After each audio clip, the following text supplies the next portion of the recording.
tough game today. South have come out on top, but your boys certainly were in the contest for sort of 60-70 minutes, weren't they? Yeah, and it's credit to the South, and I think the game's building down there nicely, and I think that through the means of the university, they're showcasing that, you know, it's a strong area, and I think that's the second win on the trot now for the South, so congratulations to them. And you know, we looked about and talked about doing the little things right, and the big things will come, and unfortunately we kind of made a few too many errors in that department. But you know, no excuses, the best side won on that day.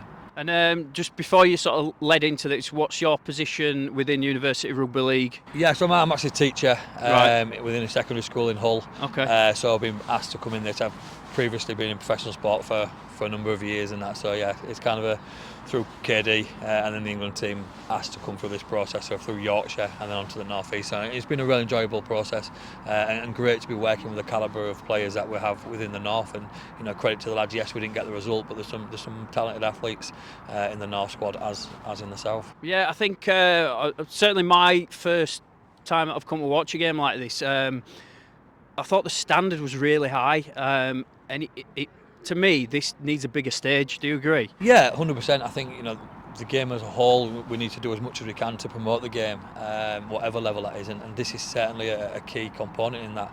You look at some of the players that we've got out there, you know, there's championship players, there's League One players, you know, these are, you know, no disrespect just to amateur players, you know, there's some really star players here who's got a future in the game, and you know, and rightly so, this needs to be looked at by the RFL and put probably on a bigger stage. You know, yes, the England team will go on to the President's Cup and the Four Nations and move forward, but you know, it is a really, really good programme, and for kids who are just the amateur players and getting in this environment, playing with and alongside you know, professionals, it'll only bring their game on as well. If I said to you, right, let's look at this game in 2 years' time, where would you want to see it be? You know, what would you want to see this game turn into? Yeah, I think this has got to be a standalone event. You know, yes, it's got its means and avenues to get to where it needs to be, but this should be a standalone event. And you know, unfortunately, this year we've had a lot of issues with weather and training. You know, we've only trained for 2 hours together as a North England side, so we've done quite well to put that performance in.